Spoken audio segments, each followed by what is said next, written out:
Why is social confidence important?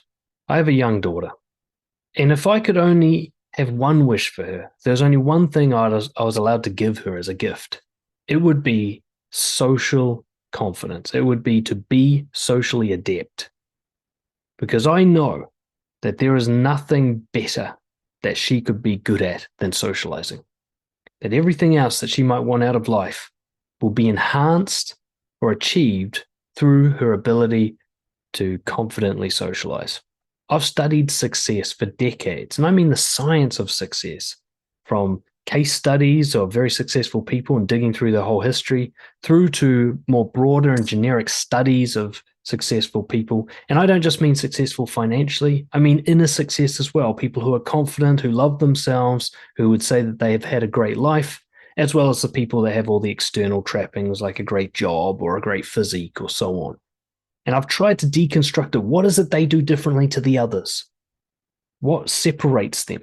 And one thing that keeps coming up in all of my research is social confidence, their ability to form high value connections with other people. That is almost a guarantee for success, whether that's the inner success of just loving yourself and having a great life, or the outer success of having a fantastic career. All of it is significantly enhanced by your ability to socialize. And if you lack that ability, then you're dragging this huge weight. It's a massive uphill battle to succeed either internally or externally. So this is why I make such a big deal about it. And I'm not trying to discourage any of you who might feel like you lack social skills or you're really lacking confidence socially and you think, oh, well, then all hope is doomed for me. I mean, some of my clients are quite strongly on the autistic spectrum. Everybody their whole life has told them that they cannot socialize well. And I've proven it wrong. With my work with them, they have learned how to do it. They have learned not only how to be socially confident, but how to be socially skilled. So there's very few of you listening to this that are completely incapable of improving your social confidence. All right. If you can understand what I'm saying in this podcast, then you have at least enough intelligence to understand what you'll need to do to become socially confident. So when I say that this is the most important thing for somebody to work on, that's based on the research. And the optimistic upside to that is it's really available to almost everyone in terms of a thing that you can grow and develop yourself. Look, humans are a social species, aren't we? So being socially confident is, of course, going to be a generally valuable trait to have. Not to impress others. That's a kind of shortcut, cheap, fake way of doing it. But in order to have a good life, to enjoy who you are as a person. Let's take the most obvious, or one of the most obvious, the career, right? Your job, your vocation. There's an old saying, it's not what you know, it's who you know. As somebody who's had, I think, 14 different roles in my career from a wide range of spaces, and I'm somebody who escalated quickly in the Department of Corrections for a young person. I kind of went up the ladder very quickly. I'll tell you, this is just true.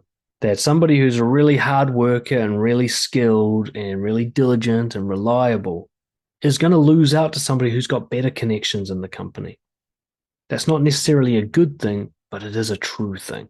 You think of the key things that make someone really employable or make someone really likely to be successful in entrepreneurship, you're looking at social things. You're looking at relationship building. You're looking at sales and marketing skills, so psychology. You're looking at leadership qualities. You're looking at negotiation skills. Somebody who's really strong in all of these is going to go so much further than anybody else, no matter what their expertise is, if they don't have those skills.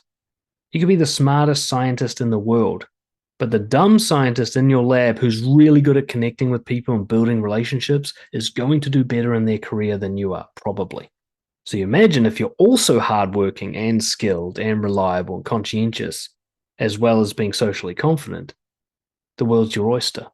Another reason social confidence is so important is you're very likely to procure mentors and coaches and teachers naturally. When you're somebody that is bold socially, goes for what they want, understands that we're a social species that's interdependent, you're very likely to be taken under the wing of people who are better at things than you are. There's something appealing to confident, successful people about seeing a young version of themselves that gets them excited, and they want to nurture that and grow it as a way of sort of validating their own success. And it is such a massive advantage to be somebody who is attractive to mentorship. Again, any area of life you're looking at, do you want to become more socially skilled? Do you want to become healthier?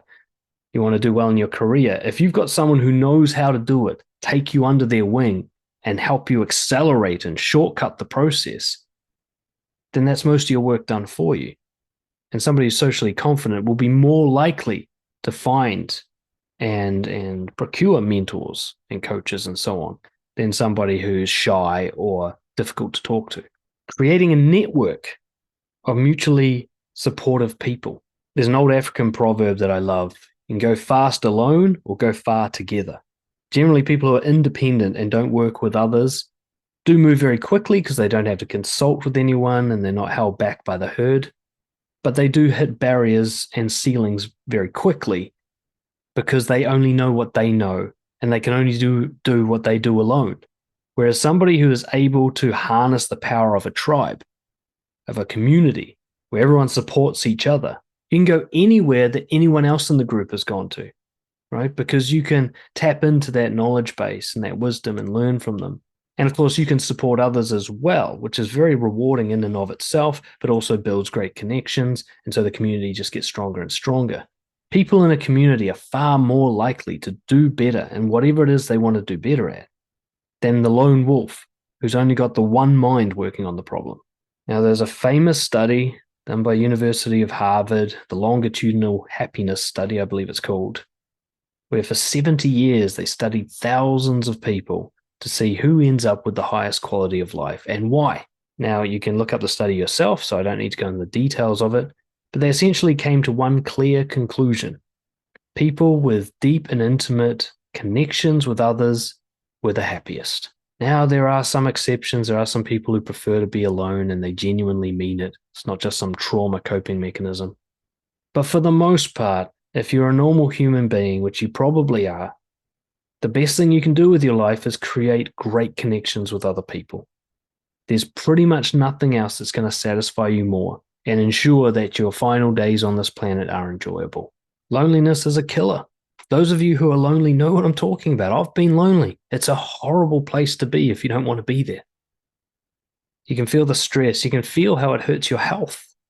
My early 20s, I really looked unhealthy as a result, I believe, of loneliness, of feeling like I wasn't really connected to anyone, even though I had lots of so-called friends and socialized with people a lot. It was like I'm an alien floating around in the humans, pretending to be one of them. It was a horrible feeling. And now I don't have a huge circle of people who I call friends. I only have a few, but I feel peaceful with it. I feel like I can just be myself around them, that they know who I am, that it's unconditional love. And I can see how good that is for me. I can see that if I'm on my deathbed when I'm 70 and I can see nobody's going to remember my work like this shit and nobody reads my books or anything, and I'm just going to be another person who died, another statistic. But if I'm holding the hands of my loved ones in that moment, and I look back at all the quality time I spent with my daughter and my wife and my few friends, my family, that's enough. It really is enough. I'm really quite satisfied with that picture in my head. Like I've already finished life. I've already clocked it. And I suspect that this is the case for most humans. I think we're biologically wired for this. And so what else is there more important to focus on than building social confidence and creating connections with people? What's going to bring you more rewards than that, internally and externally? There's another hidden benefit that a lot of people don't think of, and that is that socializing is a mirror. The more we interact with people and dive deep with them, the more we practically learn psychology. You can read all the books in the world. I know I have. But when it comes to learning about human psychology, it's really done on a one-to-one, case-by-case basis. That's where you get the real information. And when I say mirror, is the more you learn about other people, the more you learn about yourself. You start to see what common human traits exist and what people tend to do in certain situations, and then you start to see yourself in other people.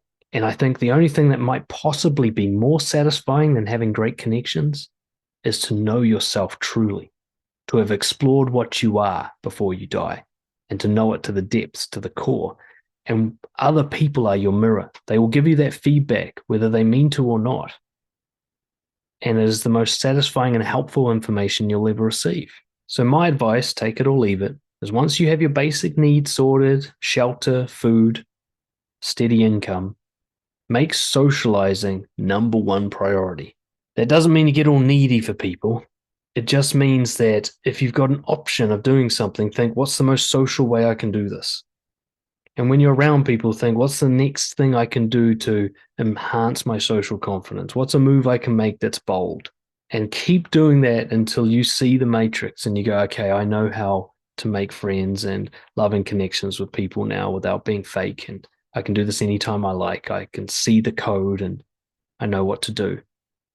And then you're basically set for life, and everything else is just kind of icing on the cake. Now, I know I've made it sound super simple because it actually is, but when you're in the thick of it, it doesn't feel that way. I know that. I spent a lot of time being socially unconfident. But if you want help to develop the skills and the inner mindset needed to be confident, get in touch, dan@brojo.org, and we'll talk about coaching.